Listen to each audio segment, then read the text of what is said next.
তো এইখানে মন্দিরটা দর্শন করলাম, আর বিশেষ কারণে গেলাম না, তার কারণ হচ্ছে হাফ প্যান্ট হাওয়াই চটি পরে এসেছি, আর দুপুরে চিকেন টিকেন খেয়েছি। আর এখানে গাছ থেকে একটা নারকেল পড়লো টাটকা, 600 নারকেলটা নিয়ে আসলো। তো আমরা চিন্তা ভাবনা করলাম কেউ কিছু বললে কি হবে না হবে, তো কেউ কিছু বললে রেখে যাবো, সমস্যা নেই।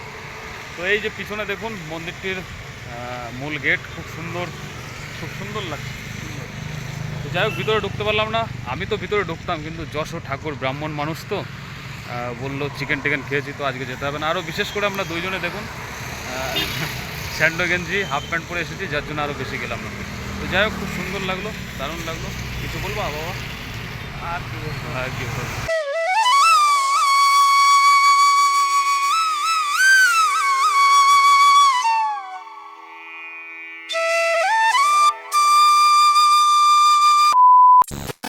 এইখানে রয়েছে সুন্দর একটি মন্দির, এই যে ঢোকার শুরুর গেট, আর মন্দিরটি জাস্ট সুন্দর দৃশ্য। শ্রী মহালদেব শ্রী মহাসতী দেবী প্রসন্ন, সুন্দর এন্ট্রান্স গেট। আর গেটের দুই পাশে দেখুন সুন্দর দুটি মূর্তি করা রয়েছে, কানাডি ভাষায় কিছু লেখা রয়েছে, বোঝার উপায় নেই। এদিকে ইংলিশে লেখা হয়েছে, সম্ভবত দাতা যিনি দান করেছেন। ও অসম্ভব সুন্দর।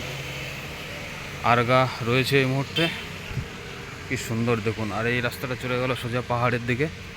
পাহাড়ে কিন্তু এখন মেঘ জমেছে, সুন্দর লাগছে, সুন্দর।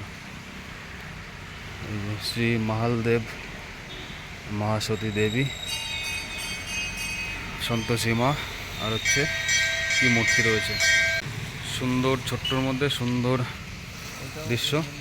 আর এটা পাশে একটা মন্দির আছে না, বিশাল শেড, বিশাল বড় শেড তৈরি করা, পাশে এগুলো কি মন্দির।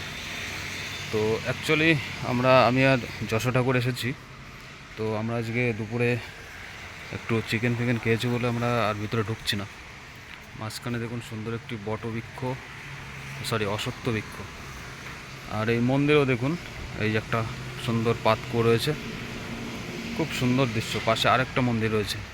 আচ্ছা, এইখানকার যে প্রথাটা এই যে দেখছেন, এইটা আমাদের ওখানে যেরকম গাছে, এই যে এটাও তো এই যে অশ্বত্থ গাছটা দেখছেন, একটা সুন্দর জড়ি কাপড় জড়িয়ে, তারপরে মালা টালা জড়িয়ে, এরকম আমাদের দিকে যেরকম দেখবেন ম্যাক্সিমাম মন্দিরে এরকম গাছে সুতো ঢেলা এসব বাঁধে। তো এইখানে দেখুন এই যে চুড়ি, সব ম্যাক্সিমাম কিন্তু চুড়ি, কাচের চুড়ি, এই চুড়িয়ে ঝুলিয়ে সম্ভবত এখানে মান্নত করে, এটা হচ্ছে এখানকার ট্র্যাডিশন।